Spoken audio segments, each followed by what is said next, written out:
Phillies lose this one to the Atlanta Braves 6-0. Welcome into Postgame Live, presented by Mercado Insurance. Ashlyn Sullivan, Ricky Bo, Ben Davis here with you. The Phils dropped 2 of 3 over the weekend, and they are now 2-4 against the Atlanta Braves. The good news, still 8 games over the Braves in the NL East, but definitely a disappointing weekend. Yeah, it definitely was a disappointing weekend. You take in last night and then this game today, the Phillies were 1 for 13 with runners in scoring position. That's not getting you anywhere. They had 12 hits, only 2 extra base hits. One of them was in the 9th inning there, a double, and Alec Boehm hits an opposite field chalk liner for the other one. This was a pretty ugly game. I mean, there was nothing to be excited about in this one, besides the fact Phillips came in and threw the ball well. But, 6-0, it was a drubbing. I mean, this game was over in about the 3rd inning.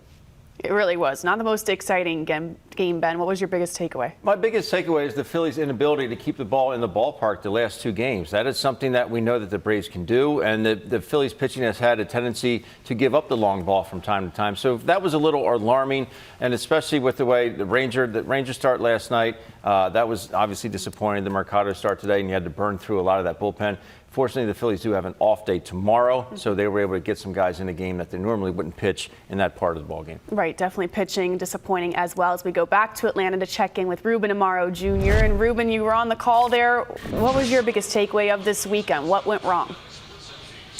I just think that obviously the starting pitching was not where it has been for most of the year. And, when you have a guy like Mercado who's making his second overall start of his career, you have some expectation that he may struggle a little bit. And the Atlanta Braves, they play well here. I mean, this is a good baseball team. I know the Phillies are up on them by 8 games, but this is a really good ball club. And if you're not playing your best baseball, you're going to get beat up a little bit. And today was one of those days where they sort of took the Phillies out of the game almost immediately. They play well here at Truist Park. There's no question about it, and have a lot of success. And over the years have had a ton of success here. And so, you have to sort of be playing on all cylinders when you play against the Atlanta Braves, and they just really couldn't muster it all, put it all together here in this series. Got to get your take on Michael Mercado. I mean, you look at the whole thing. He threw 59 pitches, 27 of them, or 29 for strikes, 27 for, or I believe it's 27 for balls.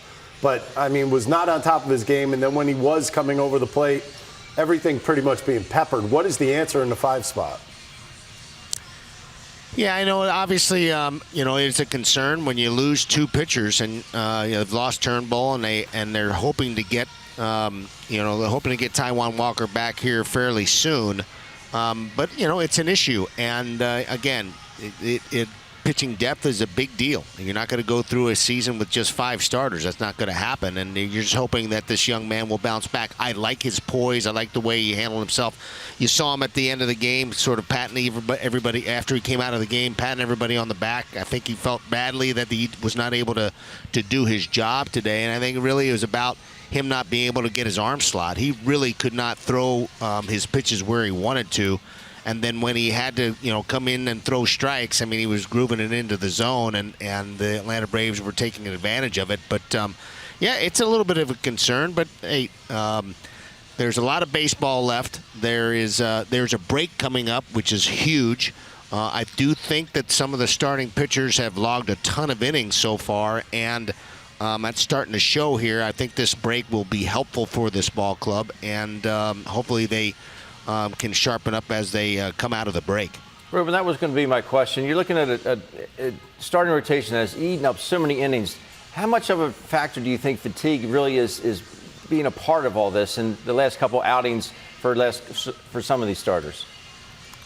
Yeah, I think that there's a time, and we've talked about it over the years, about pitchers getting to the point where they get sort of that dead arm period where you're not quite as sharp with your stuff. You're seeing it a little bit with Ranger Suarez, maybe even a little bit with Zach Wheeler, although the ball's coming out of his hand pretty well. I do think that there's a time almost every season where pitchers sort of get that dead arm period, and I think it crept up on the Phillies a little bit earlier this year just because they're logging so many innings. Like I said, I think it's an important part of the season that they get this break and a breather, and I think that that'll be really helpful as they come out of the break. But listen, I have a lot of faith in this starting rotation, man. It's been really good. those top 4 guys have been outstanding, and I have no reason to think that they're not going to continue to do that once they get a little bit of a breather. And Ruben, the Phillies only scoring run the past 2 games, but the good news as we look forward to Tuesday in a massive series coming up against the Dodgers. Bryce Harper, Kyle Schwarber, we're hearing good news that they might be back, and it's pretty clear Phillies need these guys back. Oh, well, there's no question about it, Ashlyn. I mean, when you're losing these 3 guys, and these are guys that are typically in the middle of the lineup, and at some point, there's a reason why they're making all that money. There's a reason why these guys are so good, and there's a reason why this Phillies offense is so good, and it's a lot of it has to do with the 3 guys that are laid up right now. And yes, it is a great sign. I think the team has done a nice job of sort of weathering the storm. They haven't tanked. I think they played close to 500 baseball, basically, and I think that's a good thing. I think that's a positive thing. You see some positive things about some contributions that some of the other players have given this club, but at some point that's going to catch up with you, and it's great to think that you might have Kyle Schwarber and maybe Bryce Harper, and not long after that you probably end up having JT Realmuto. So it's much needed, and it's these are impactful players. These are some of the best players in all of baseball, and the Phillies need them. They definitely do. The Phillies going 5-4 without those key pieces hanging in there. Ruben, thanks so much, and we'll see you on Tuesday here in Philly. Sounds good.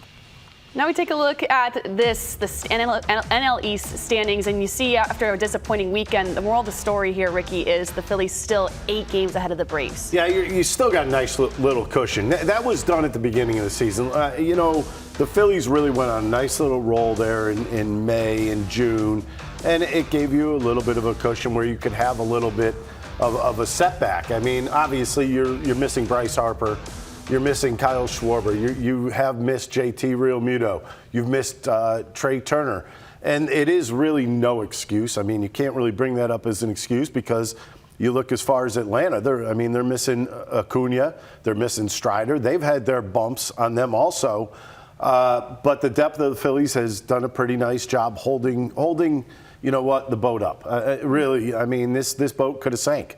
You lose guys like that, there's a lot of times everything goes straight downhill. Phillies kind of kept treading water. Right. They held their own, and they went into Atlanta 9 games ahead, now 8 games, but a good cushion nonetheless, especially after this weekend and the performance we saw. It is a good cushion, but I just don't like the fashion at the way the Phillies, they almost looked disinterested the last couple of games, and obviously it's a long season. The All-Star break is coming upon them. They do have off tomorrow, so hopefully they can kind of recharge tomorrow and get ready for Tuesday with the Dodgers coming to town, because it's not going to get any easier with the Dodgers coming to town. But it is what it is. I just don't like the way the starting pitching has what's happened over the past, I'd say, 7 to 10 days. Some guys have really had some clunkers, and when they're missing by big margins, either way off the plate or they're missing right down the middle. So it's something that just makes you scratch your head a little bit. You're wondering how it could turn so fast. But I really do think that fatigue is playing a huge factor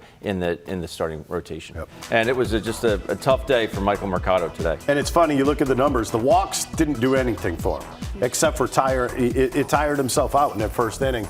After that, it was, the Braves just hit him around the ballpark. You give up 5 hits, and they were all hard hit balls. 3 of them go out of the park. You're making the mistake. Right, and it's crazy the difference, Michael Mercado, from the first start to the second start. Now you're wondering what's going to happen from here. He's scheduled to start Saturday against Oakland. Ben, does he still make that start, you think? I would think so. They do have a couple different options here, but who knows what's going to happen. Maybe Taijuan Walker comes off the IL. Maybe he makes that start. But they do have a couple different things that they could do.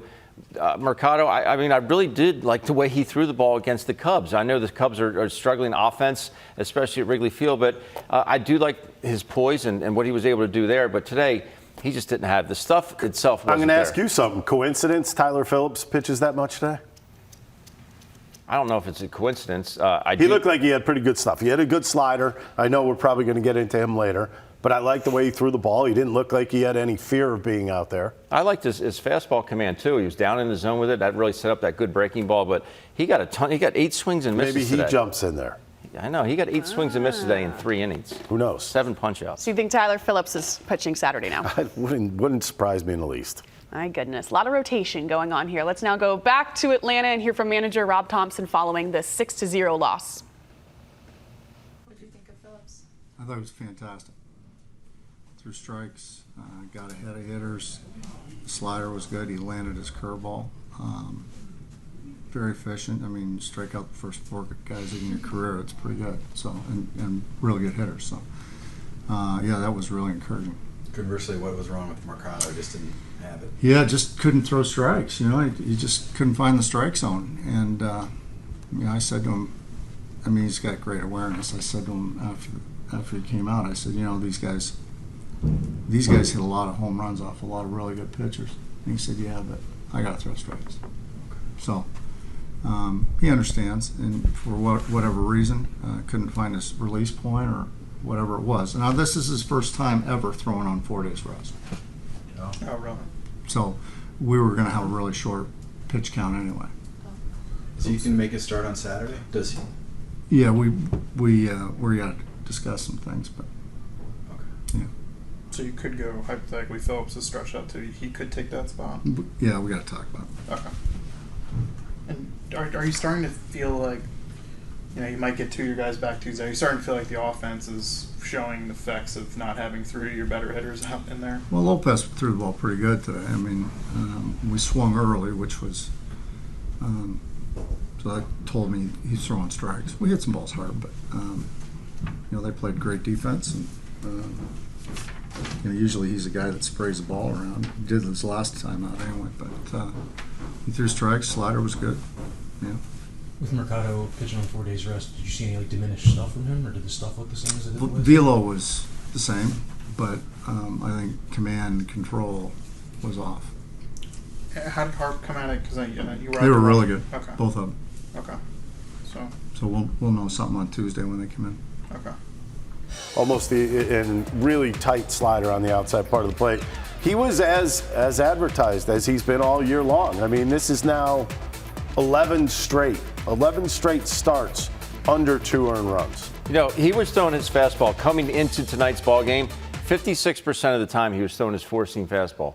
You know what it was today? 57, wasn't it? It was close to 57%. Today it was 64%. Unbelievable. So he was just reaching back and adding a little extra. He was at 98, 97 throughout the course of the ball game, but his location was everything.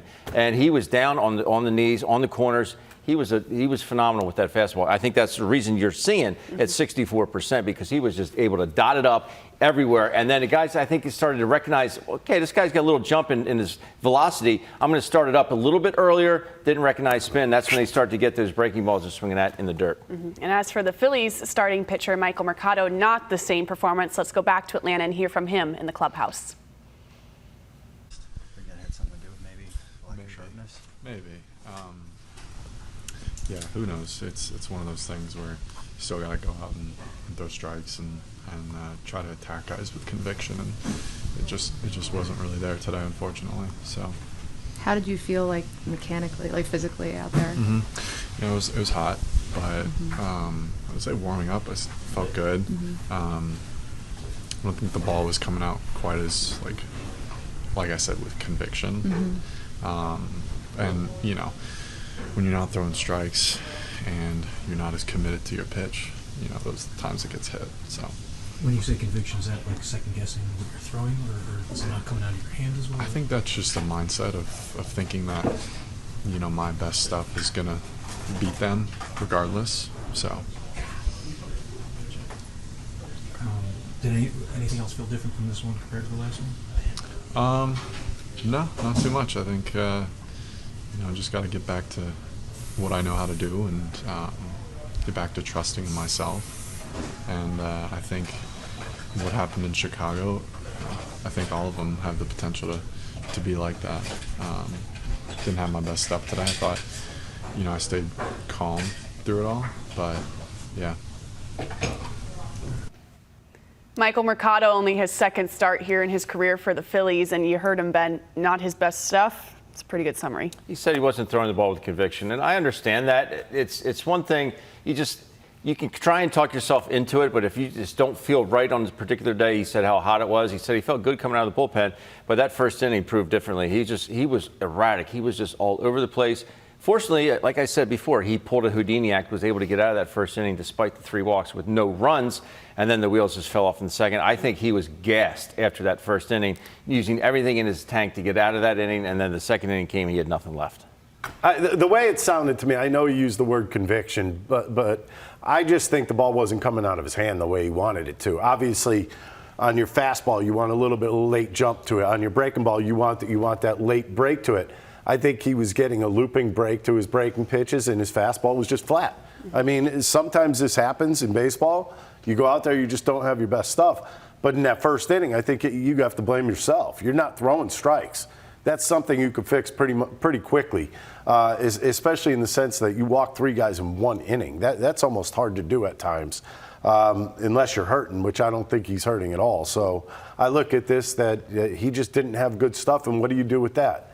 You take it, you forget about it, and try to move on. I know it's only his second start in the big leagues, but sometimes you just have to do that. Whether it could have been his first start that he looked like that. Instead, it was his second. You let it go. I could be asking the wrong person here this question and asking Ricky Bo. But Ricky, as a pitcher, when you know you don't have your best stuff, and a lot of times, I know as a hitter, when I wasn't feeling that good, I'd swing harder. As a pitcher, you reach back for more. As a pitcher, when is a good time to really reach back for a little extra, or just say, you know what? Take it back, maybe take some velo off, and just try and locate. There's got to be a fine line there, right? As a reliever, you don't really learn that early because everything is harder and harder. That's the way I used to think. But as I got older, I realized that, you take a little something off, get your location back, you're not going to get hurt in that sense. But when you're younger, I think the first thing you do is start to squeeze the ball harder and harder. I mean, I've had this said, it's an egg. It's an egg. It's an egg, and walk off the mound, which means you're squeezing the ball too hard, you're going to crack the egg. Just take a deep breath, relax, throw strikes.